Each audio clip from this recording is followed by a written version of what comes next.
Hi, my name is Paola, and my presentation title and what it's going to be about is Prevention of Youth Incarceration. Okay, so in Contra Costa County, there has been a high rate of 350.3 from every 1,000 juvenile arrests, which is also 35% dramatically higher than other counties. A lot of these arrests are due to behavioral reasons, caught with substance, and at times truancy, and so on. These arrests could become minimal if schools would engage in more support for these teens. Mostly in West Contra Costa, all high schools have on-campus police or more security rather than a proper mental health staff or counselors who are qualified to help students dealing with real-life situations. There's more funding provided in juvenile halls for holding a certain amount of teens than funding in schools to prevent these outcomes. Also, having a full staff such as social workers, case managers, nurses, and a psychologist in schools. Some schools have an average of 80 to 90% students who graduate, as other schools that are located in low-income areas have an average of 50 to 70% of students graduating. And one of the many ways there is to help students is to implement clubs that may help, or groups. For example, a substance abuse group where students may educate themselves in the dangers of drugs and share experiences, but most of all create a comfortable and safe space with each other. Together, they're supporting one another and learning at the same time. It is also important for the supervisor who is directing these groups to be well informed and qualified to deal with these types of groups and teens. Now, in what ways can the percentages of youth being incarcerated go down and increase the percentage of youth graduating high school? Teachers can invest more rather than labeling and giving up on students who give them trouble. It's important prioritizing these students and having a balance. Like instead of having tutoring after school in libraries, they should be in classrooms with teachers, teaching their own material with these students who may be struggling, or especially the ones who are absent often, making it eventually mandatory. Schools should consider more of a stable support system rather than more safety for students regardless of a location or ethnicity groups. With the right education system, programs, and equal opportunities, this will improve these teens' futures and society itself.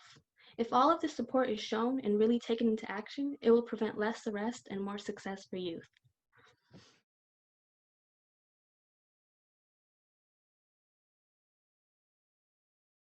My name is Alexandra Gamboa, and my project title is called Therapist. Why are they not at my school?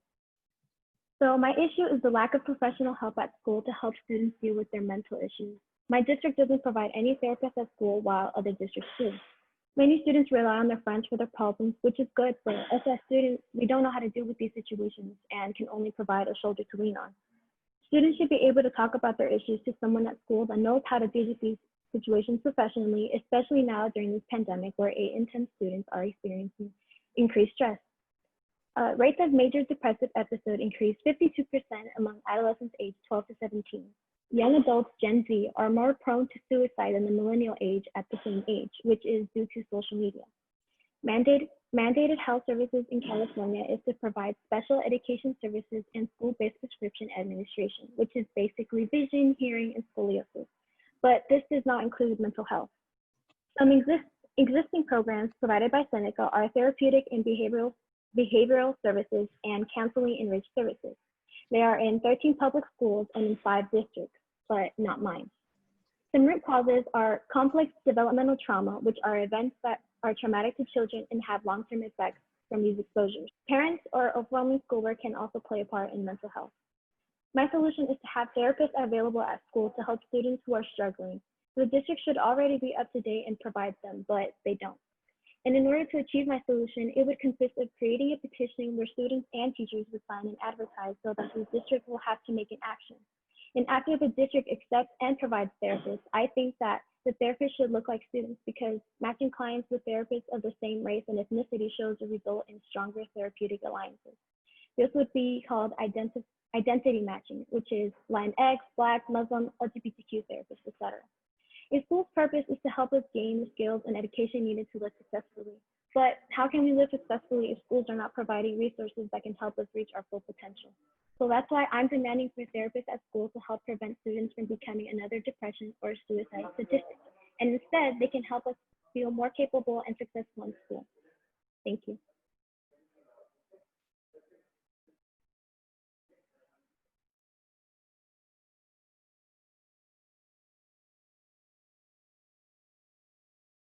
Hi, my name is Crystal, and my focus today is on discrimination towards the LGBTQ community during an adoption.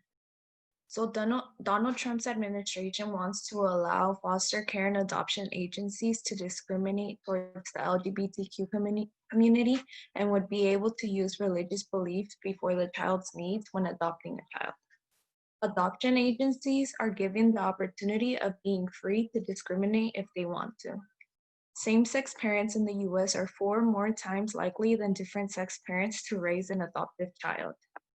Children in foster care and those kids that are being given up for adoption are those whose lives are being affected to live a long and healthy life as much as the people who want to adopt.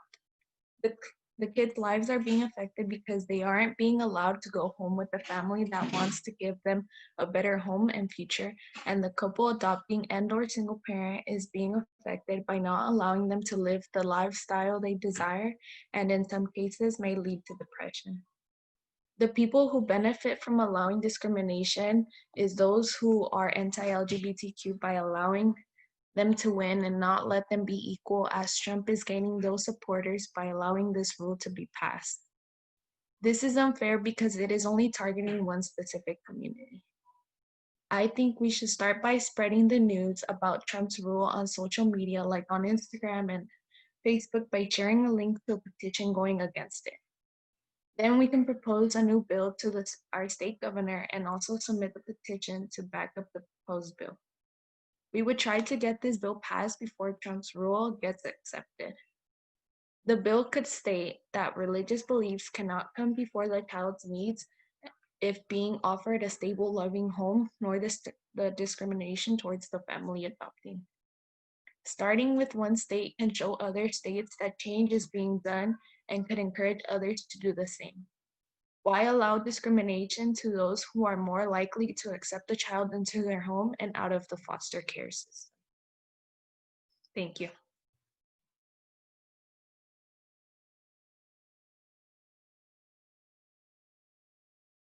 Hello, everyone. My name is Sosiua Vea, and I'm a senior at Pittsburgh Senior High School. And the title and topic of my presentation is Healthcare Reform, Going from Intervention to Prevention. So the US spends $2.7 trillion on healthcare, but it does little to address the root problems.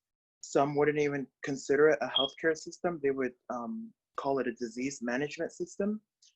And 75% of healthcare costs go to treating chronic diseases that are largely preventable. And America spends twice as much as any other country on healthcare. And it's not entirely our healthcare providers' fault. Some of it is the government, because they pay you based on how many patients you see. And so a lot of times healthcare providers are in this dilemma where they have to choose to care for the patient's needs or spend limited amount of time with them because they have other patients to see, but the patient doesn't get as good of a healthcare quality. And so, and when healthcare providers choose to care for their patients' needs, usually hospital administration thinks that is a sign of their productivity level going down. So they try to encourage their doctors to see more patients in a day, and it's as bad as only getting to see your patients like for 2 minutes. And the primary goal of physicians is to make sure that you don't get sick, but a lot of times it's sort of like this revolving door where patients are coming in and the doctors will fix one thing, but the patient will come back over and over for that same exact problem or that disease that they have. In America, we sort of have a Band-Aid method of treating diseases. We like to suppress symptoms rather than address the root problems. So basically my proposal is that the same way we have sexual education classes starting in junior high around 7th grade and going into high school, we have nutrition classes that are devoted to teaching kids how to prevent diseases through the food that they eat. Because for a disease like cancer, the three most preventable factors are a sedentary lifestyle, a unhealthy diet, and also stress. So if we start teaching kids and young adults how to eat right at an early age, that could prevent a lot of diseases. So basically, I think sometimes we forget that the body naturally wants to be healthy on its own, and the current healthcare system that we have right now pushes a lot of pharmaceutical drugs, which is okay because a lot of diseases do require like chemotherapy for cancer, but a healthy diet and also exercise and teaching these things to kids at a young age can really help them come from a preventative measure rather than intervening after a problem has already occurred. My overall issue is that we start addressing the problem at an early stage rather than letting it occur and treating the patient only enough for them to be healthy. We treat the patient enough for them not to die, but we want them to keep coming back over and over again rather than treating them once, letting them be healthy for the rest of their life. So.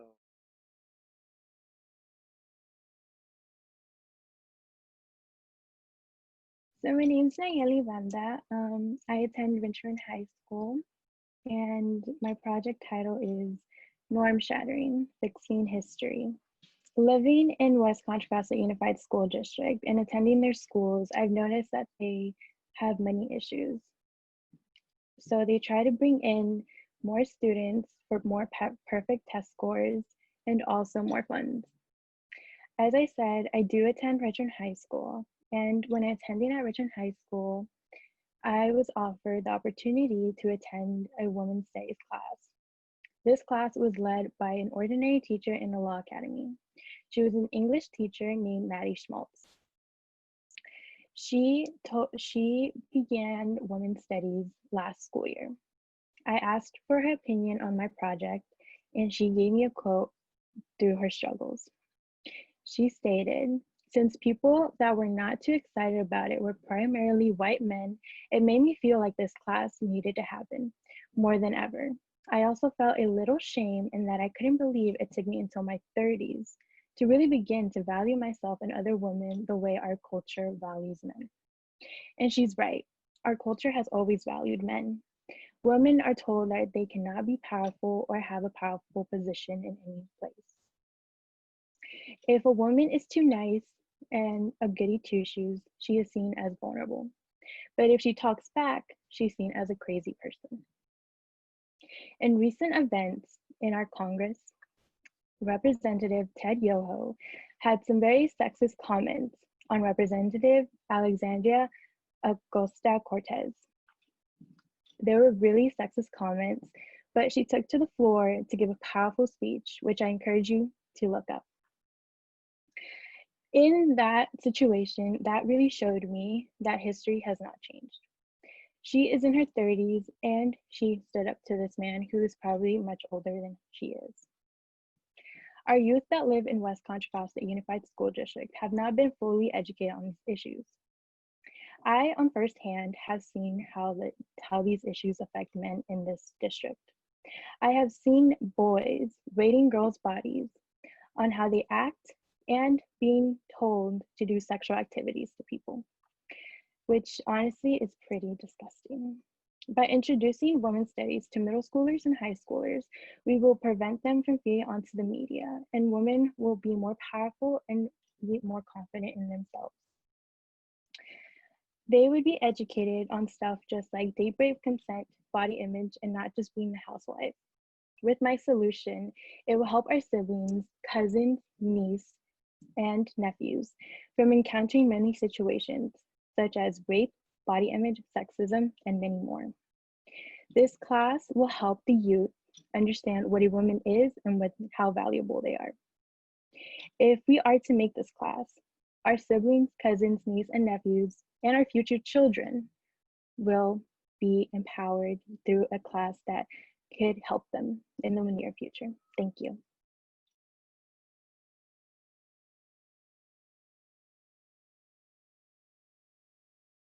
My name is Keti Janzen, and my issue is the lack of mental health resources for West Contra Costa Unified School District students.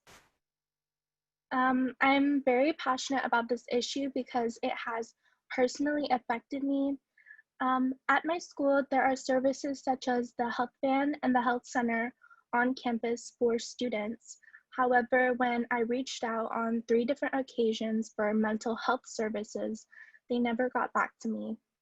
I learned that according to the National Association of School Psychologists, up to 60% of students do not receive the mental health treatment they need due to the lack of access to services as well as stigmas.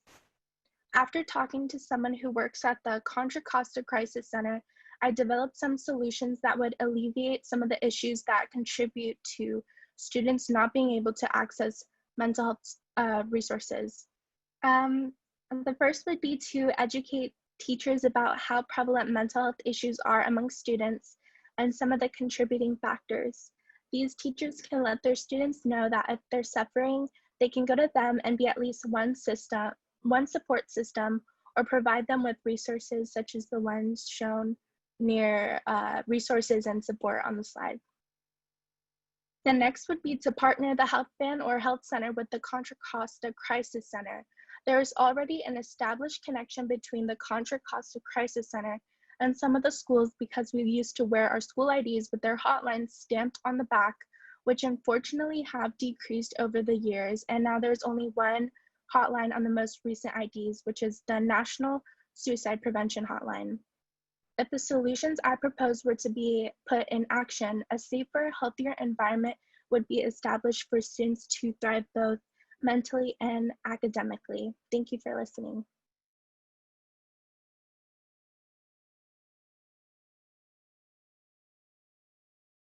Hi, my name is Anita Chinwuba, and the title of my project is How History Can Help Eradicate Racial Disparities in Healthcare. So with COVID and current events revealing the racist narrative of many institutions and systems in the United States, now more than ever, people are looking for ways to create anti-racist systems, and healthcare is no different. Today, I'll be talking about racial disparities that exist in healthcare and how educating future healthcare professionals on the history of healthcare in the United States could be the start of eradicating those disparities. According to the American Bar Association, studies have found that providers are less likely to deliver effective treatment to people of color, regardless of wealth, education, or health insurance. A study of 400 hospitals showed that Black patients with heart diseases were more likely to receive older, cheaper, and more conservative treatment than their white counterparts. Simply put, Black people are not receiving the same quality health care as others. This is a result of a long history of both systematic and individual racism in America, and the lack of education on how healthcare is affected by these factors and how the healthcare system helps perpetuate racism. I propose a curriculum targeted towards first-year medical students and future healthcare professionals in California. The curriculum will educate future healthcare professionals by taking a historical look at the relationship between racism and healthcare in the United States. The course will cover healthcare narratives starting from slavery to Jim Crow all the way to present day. It will cover topics like non-consensual experiments done on Black people, stereotypes, and false medical findings that have shaped the healthcare system today. This curriculum is different from anything that exists because it takes a deeper look into Black people's relationship with healthcare, and it is taught by Black people themselves, ensuring that their narrative is heard. My hope is that by educating future healthcare professionals, they will not only check their own biases, but work towards creating a healthcare system free of racial inequalities. Thank you.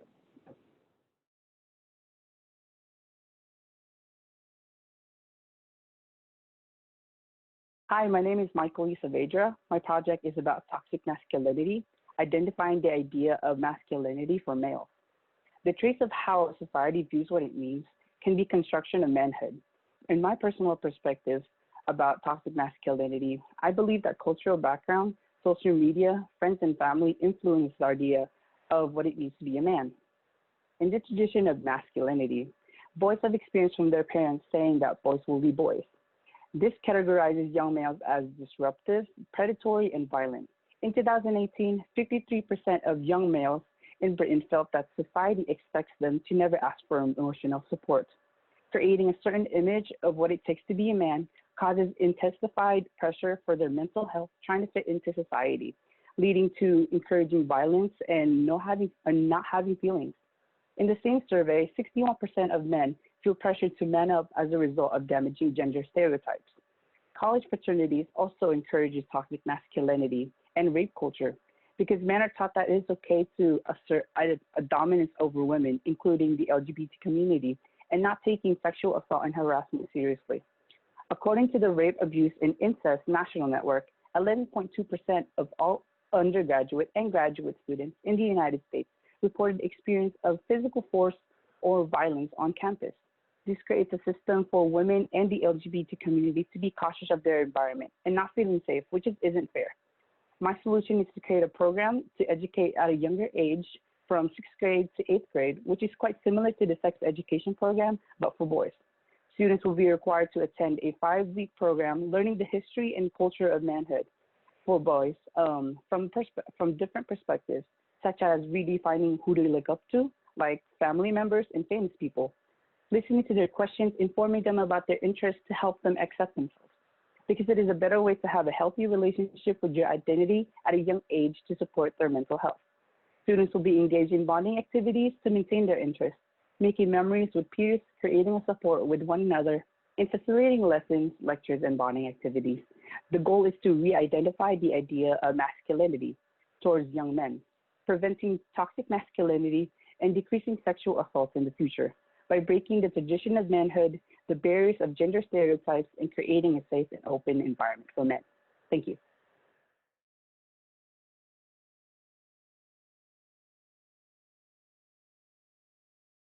My name is Uriel Cardoza, and my project title is Latinx Leads Needed on Health Teams. Studies have shown that nearly 6 in 10 Hispanic adults have had a difficult time communicating with a healthcare provider because of a cultural or language barrier. And 1 in 4 of Hispanics look to a translator, but even then, many did not understand the medical terminology. Also, compared to Latino children with English proficient parents, Latino children with parents of limited English proficiency are less likely to have timely medical care. Now, these barriers are issues that stem from the lack of Latinx representation in healthcare providing careers that is a result of 3 main causes. 1, the economic disparities that Latinx families face when seeking higher education. 2, racial biases in educational institutions. And 3, social preconceived notions that discourage Latinx youth. My solution will target Latinx students enrolled in low-funded Contra Costa County schools who wish to become healthcare providers as they need more resources to break down existing barriers with Latinx patients. The solution I am proposing is a long-term program that begins at the high school level and carries on to students' undergraduate education. In high school, it is information-based as students explore healthcare providing careers and discuss Latinx cultural perspectives that affect the community's health. There would also be speeches given by Latinx healthcare providers, and program advisors would assist students when applying to colleges and scholarships to help with financial needs. As the program carries on to undergraduate education, students will be assigned program advisors that are healthcare providers that will assist them with planning efficient class schedules, seeking internship, clinical, or research opportunities, and applying to additional education that may be necessary for their intended career.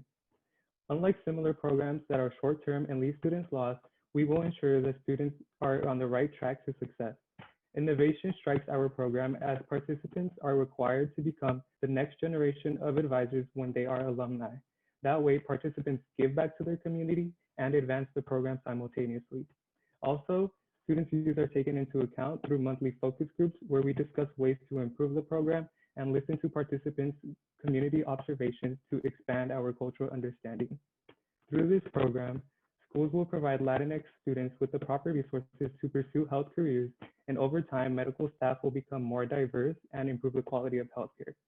The implementation of my solution would be a step towards a deserving, life-changing healthcare experience with Latinx patients. Thank you.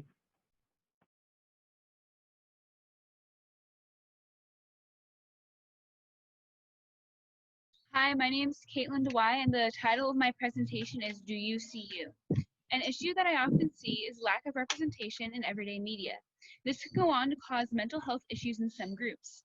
Imagine watching TV and flipping through the channels and seeing no one who looks like you. The Hollywood Diversity Report from 2019 found that 19.8% of the leads were minorities, and the Annenberg Inclusion Initiative found that in 2018, 1.6% of characters had disabilities, and there are only 2 gay protagonists. Numbers should not be that low, especially since America's population is 40% minorities. It causes things like poor body image issues, and even some cases, something like an eating disorder. I want to help prevent this from happening. It can also help teach people who might come from not as diverse areas to learn about different groups and cultures, and they can be well educated about them when they do meet these groups and cultures. The reason for this happening is it has roots in racism, colorism, and the fear of change. This is aimed for directors so they can include more minority groups in their TV shows and movies. My solution to this problem is having a mandatory class in film school that will be taught by minorities, teaching people about different minority groups, so when it comes time, they can have this in different film and TV. Doing this can help prevent things like tokenism, racism, homophobia, and other things from happening in media. This will have a bigger push for representation. Doing this can help so many people see themselves in everyday media.